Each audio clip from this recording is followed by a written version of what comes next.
जय हिंद। पिछले वीडियो में आपको हम अनुच्छेद 31 तक बता दिए थे। अब अनुच्छेद 32 की बात करते हैं। इसको में कहा गया है संवैधानिक उपचारों का अधिकार। संवैधानिक उपचारों का अधिकार यह अनुच्छेद 32 अनुच्छेद का नाम है। इसको में 5 प्रकार के रीट निकालती है वह सरकार सुप्रीम कोर्ट निकालती है। अनुच्छेद 32 के तहत कौन निकालती है रीट? यह 5 तरह के रीट सुप्रीम कोर्ट निकालती है। यह मामला हनन के रूप में जा सकता है। यदि कोई व्यक्ति आपको अपमान करता है 10 व्यक्ति के बीच में या समाज में, या वैसा आपको लगा कि हमारे साथ वह दुर्व्यवहार किया है, उसमें आप हनन की मामला डायरेक्ट जो है सुप्रीम कोर्ट यह अनुच्छेद 32 के तहत 5 प्रकार की रीट निकालती है। जिसका पहला रीट है बंदी प्रत्यक्षीकरण। बंदी प्रत्यक्षीकरण में क्या होता है कि यदि हमें कोई अधिकारी हमें गिरफ्तार करती है, उसको स्वयं शरीर हमें 24 घंटा के अंदर न्यायालय पहुंचाना उसका कर्तव्य होगा। यदि हमें कोई गिरफ्तार करती है, दरोगा चाहे डीएम चाहे एसडीएम या पुलिस अधिकारी, तो हमको 24 घंटे के अंदर हमें न्यायालय उनको ले जाना कर्तव्य होगा। इसमें अवकाश और यातायात का सुविधा नहीं जुड़ता है। अब यह हो गया बंदी प्रत्यक्षीकरण।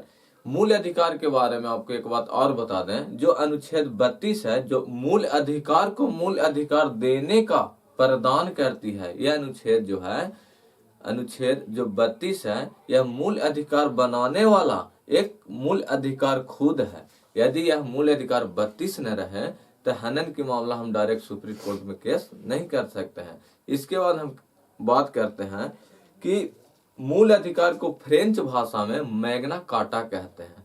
मूल अधिकार का जो बात करते हैं,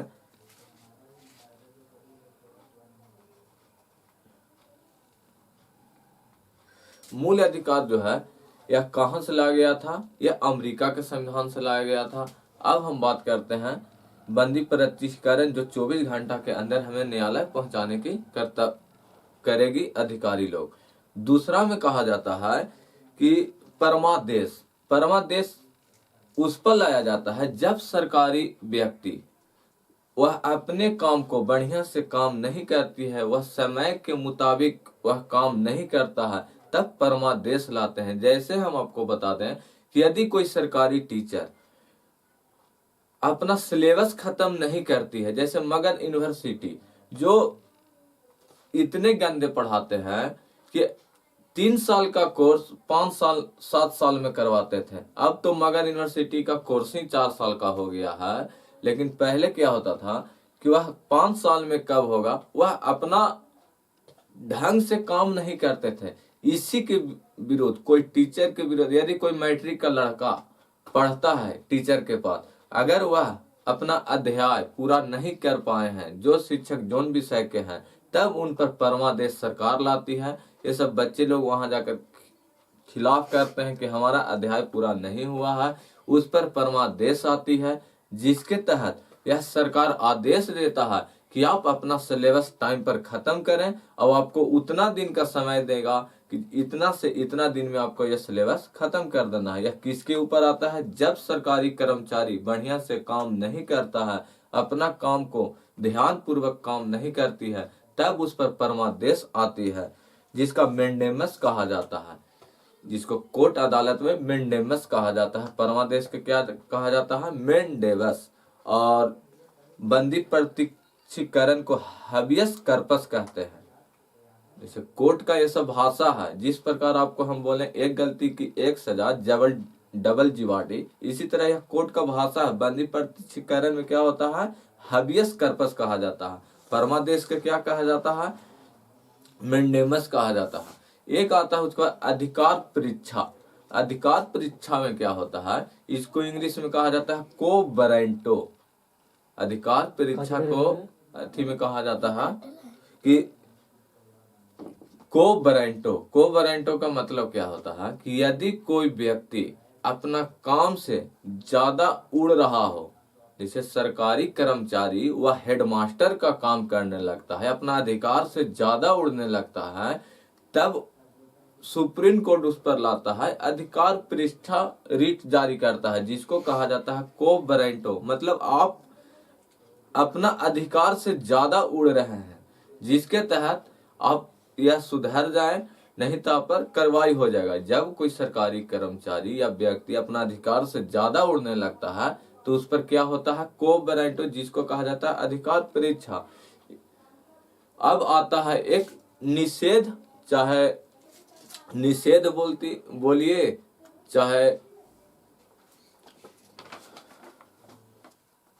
प्रतिषेध बोलिए, निषेध या प्रतिषेध। इसमें क्या होता है, जब निचली अदालत जैसे supreme court, high court, district court, यही होता है ना तीन, supreme court, high court, district court. इसमें निचली अदालत कौन हो गया, डिस्ट्रिक्ट कोर्ट, हाई लेवल पर हो गया हाई कोर्ट, और उससे ऊपर हो गया सुप्रीम कोर्ट। इस सुप्रीम कोर्ट के अधीन हाई कोर्ट, हाई कोर्ट के अधीन डिस्ट्रिक्ट कोर्ट। इसी में बात करते हैं कि जब निचली अदालत कोई फैसला को लेकर गलत फैसला सुनाने वाली है, जब कोई निचली अदालत कोई फैसला गलत सुनाने वाला हो, तब उस फैसला को रोकने के लिए प्रतिषेध आता है या निषेध। उसको वही फैसला को रोककर डायरेक्ट वह सुप्रीम कोर्ट अपने पास बुला लेती है। जैसे हाई कोर्ट अगर कोई फैसला गलत सुनाने वाला हो, या सुप्रीम कोर्ट को पता चलता है कि हाई कोर्ट कोई गलत फैसला सुनाने वाला है, तो वो उस फैसला को वहीं पर रोककर वह सुप्रीम कोर्ट अपने पास बुला लेती है। उसे कहा जाता है निषेध या प्रतिषेध। जैसे मैं आपको बता दें कि यदि किसी व्यक्ति का मर्डर बिहार में हुआ और वह आदमी उत्तर प्रदेश का है, तो यह केस उत्तर प्रदेश में फाइल नहीं होगा। यह केस कहाँ लड़ा जाएगा, पटना के हाई कोर्ट में लड़ा जाएगा। यह पटना के हाई कोर्ट में लड़ा जाएगा, लेकिन उस व्यक्ति को यह पता नहीं है कि यह केस पटना के हाई कोर्ट में लड़ना चाहिए, लेकिन यह कोर्ट कहाँ, इलाहाबाद के हाई कोर्ट में लड़ा गया। उसके तहत उस व्यक्ति को बरी दिया गया। लेकिन जब पता चला वह मर्डर हुए व्यक्ति को, परिजनों को, कि नहीं यह जो हाई कोर्ट वाला है वह गलत फैसला सुनाने वाला है, तो वह जाके सुप्रीम कोर्ट में जाके अपील करेंगे। यह केस तो पटना में होना चाहिए था, वहां फैसला क्यों सुनाया गया। इसके तहत वह जितना भी समस्या होता है वह अपने सुप्रीम कोर्ट अपने पास बुला लेती है। अब हम बात करते हैं उत्प्रेषण। उत्प्रेषण का मतलब होता है जब निचली अदालत कोई फैसला सुना चुकी है, उस फैसला को सुप्रीम कोर्ट को लगा कि यह फैसला से आपसी मतभेद फैल सकता है, सामाजिक दंगे हो सकते हैं, जिसके तहत सुप्रीम कोर्ट क्या करते हैं, वो भी केस को अपने पास ही बुला लेते हैं। जैसे बाबरी मस्जिद यूपी में जो राम मंदिर के लिए विवाद था, तो हाई कोर्ट ने यह फैसला सुना दिया था। इसको सुनाने के बाद वह उत्प्रेषण रीट जारी किए। उसके बाद वह अपने हाई कोर्ट का जो केस था वह सुप्रीम कोर्ट में बुला लिए। इस प्रकार से आपको अनुच्छेद 32 का 5 प्रकार के रीट बताएं। पहला बताएं बंदी प्रत्यक्षीकरण, जिसको हाबियस कर्पस कहते हैं। इसको 24 घंटे के अंदर आपको न्यायालय पहुंचाना कर्तव्य होगा अधिकारी को। दूसरा हम बताएं परमादेश, जब कोई सरकारी व्यक्ति बढ़िया से काम को ढंग से अपना कर्तव्य भूल जाती है, उस पर वह परमादेश जारी करते हैं। एक बताएं अधिकार परीक्षा, जब वह अपना अधिकार से ज्यादा उड़ने लगता है तब उस पर अधिकार परीक्षा आती है। उसके बाद आपको बताएं प्रतिषेध या निषेध, इसी का नाम है। जब कोई निचली अदालत गलत फैसला सुनाने वाला होता है तब उस केस को वहीं पर रोककर सुप्रीम कोर्ट अपने पास बुला लेती है। और पांचवा में आपको बताएं उत्प्रेषण, जब कोई निचली अदालत गलत फैसला सुना चुकी होती है तो उस फैसला को वह फिर से सुप्रीम कोर्ट ही कार्रवाई करेगी। अब हम बात करते हैं अनुच्छेद 33 के। इसमें कहा गया है मीडिया, गुप्तचर, सेना अधिकारी, चाहे कार्यालय में बिहार पुलिस हो, यूपी पुलिस हो, जो भी जगह पर जो भी अधिकारी है, उसका मूल अधिकार असमान रहेगा। मतलब जितना नागरिक का मूल अधिकार है उतना उनका मूल अधिकार नहीं रहेगा, उनका सीमित मूल अधिकार रहेगा। जैसे गुप्तचर हैं और वह मीडिया में जाकर बोलें कि हम ये प्लान किए हैं, तो वो तो सब जगह फैल जाएगा। कोई मीडिया वाला अगर किसी अधिकारी से पूछे तो उनको भी गुप्तचर मीडिया वाला के भी उतना सीमित ही है, सेना अधिकारी लोग को भी सीमित मूल अधिकार दिया गया है। पता चला कोई सेना या बिहार पुलिस बन गया, वह किसी अपने लड़ाई को लेकर किसी को सताने लगा, इसीलिए उनका मूल अधिकार सीमित रखा गया है। अब हम बात करते हैं अनुच्छेद 34। अनुच्छेद 34 में कहा गया है कि सेना अधिकारी में जो भी क्षेत्र मिला है वह मार्शल लॉ चलता है। जैसे पटना के दानापुर में वह सेना अधिकारी क्षेत्र में आ जाता है। जो भी सेना अधिकारी क्षेत्र में है वहां यह अदालत वाला कानून नहीं चलेगा, वहां क्या चलता है, सेना का चलता है मार्शल लॉ। मार्शल लॉ में क्या होता है कि वह सेना का ही सारा सिस्टम चलता है, सेना का ही अपना नियम कानून चलता है। उस क्षेत्र में आप पकड़े जाएंगे तब, जिसके तहत सबसे जो इसको में आता है रासुका।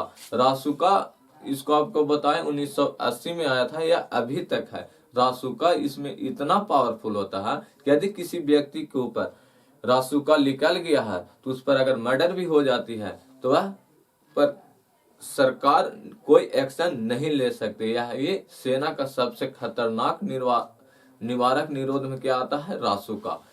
सन यह 1980 में आया था। और हम बात करते हैं अनुच्छेद 35 के। अनुच्छेद 35 में कहा गया है कि जितने भी 12 से लेकर 34 तक जितने प्रावधान हम मूल अधिकार में दिए हैं उनको अव्यवस्थित रूप से प्रयोग करें और शुद्ध उपयोग करें, जिसके तहत नागरिक को जीने के लिए एक स्वतंत्रता की प्रदान करती है, जिसको मैं 14 से 18 तक बोले समानता की स्वतंत्रता देती है।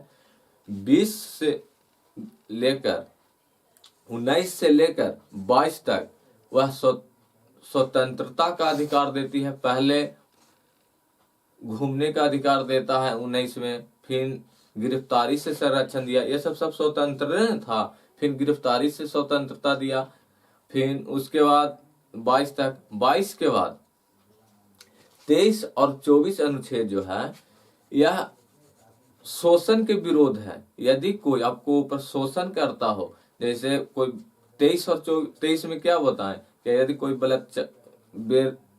बेगारी करवाए, चाहे बलात्श्रम करवाए, ये सब बरियरी कोई आपसे काम करवाए, लेकिन जब देश के मुद्दा पर आपको बलात्श्रम और बेगारी दोनों कराया जा सकता है। यदि देश पर कोई संकट आया तो आपको बरियरी देश के लिए काम भी करना पड़ेगा, उसको चलते आपको पर कोई मजदूरी भी नहीं दी जाएगी और इस पर आप शिकायत भी नहीं कर सकते। यह अपवाद में है, जब हम जिस देश में रहे उसका संकट आ गया है तो उसको चलते हमारा तो एक कर्तव्य भी बनता है कि देश के लिए हम अपना कोई तो फर्ज अदा करें। उसके बाद अनुच्छेद 24 में कहा गया कि 6 से 14 वर्ष की आयु तक बच्चों को खतरनाक कामों में काम आप नहीं करवा सकते हैं। 14 वर्ष की कम आयु तक के बच्चों को आप खतरनाक कामों में काम नहीं करवाएं। यह शोषण के विरोध 2 अनुच्छेद दिया गया था। और धार्मिक स्वतंत्रता 25, 26, 27 और 28 धार्मिक स्वतंत्रता की बात करती है। और अल्पसंख्यकों के शिक्षा और संस्कृति पर भी बात किया गया था, जो 29 और 30 अनुच्छेद में कहा गया है। और उसके बाद औपचारिक संपत्ति का अधिकार तो अब मूल अधिकार नहीं रहा, अब कानूनी अधिकार हो गया है। उसके बाद अब अनुच्छेद 32 की बात करें, संवैधानिक उपचारों की बात किया गया है। इस तरह से आपका मूल अधिकार 3 कंप्लीट हो गया। अब हम बात करते हैं कुछ जो ऐसा अनुच्छेद है जो केवल भारतीयों के लिए दिया गया है। 15, 16, 19, 29 और 30।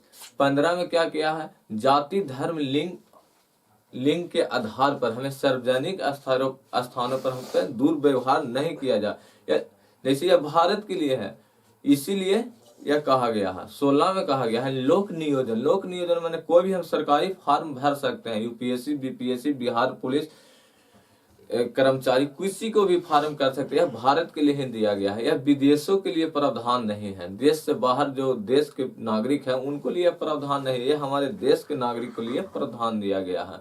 19 में कहा गया है कि आप बोलिए, आपको बोलने का अधिकार है, व्यक्तित्व को जानने का अधिकार है, सरकार से जवाब मांगने का अधिकार है, आप सभा कर सकते हैं, संगठन बना सकते हैं। चारों ओर भारत में आप घूर सकते हैं, व्यवसाय कर सकते हैं, जमीन खरीद सकते हैं। आपको यह सब अधिकार दिया गया है, इसलिए भारत के नागरिक को दिया गया है। अल्पसंख्यक, अल्पसंख्यक जो होता है यह धर्म के आधार पर दिया जाता है, इसलिए अल्पसंख्यकों को भारत के ही नागरिक को ही दिया जाएगा कि यह अल्पसंख्यक में आते हैं। जैसे अल्पसंख्यक 29 और 30 इसलिए किया गया, या विदेश लोग बसे हुए व्यक्ति यहाँ आके कहेंगे हम अल्पसंख्यक अपना संस्था खोल सकते हैं, पाकिस्तान कहेगा हम भी कुछ लोग आ गए हम अपना संस्था, इसलिए यह संस्था पर रोक है, या सिर्फ भारत के नागरिक को दिया जाएगा। इस प्रकार इसमें हम आपको बता दें जो अनुच्छेद 19 है, इसे संविधान का, इस अनुच्छेद को संविधान को रीढ़ कहा जाता है। जिस प्रकार हम अभी खड़े हैं वह रीढ़ के सहारे खड़े हैं, इसी प्रकार यह व्यक्ति को जो अनुच्छेद जो 19 है, यह संविधान को खड़ा होने का व्यक्ति को अधिकार देता है, सवाल जाने का, इसलिए अनुच्छेद 19 को रीढ़ कहा जाता है।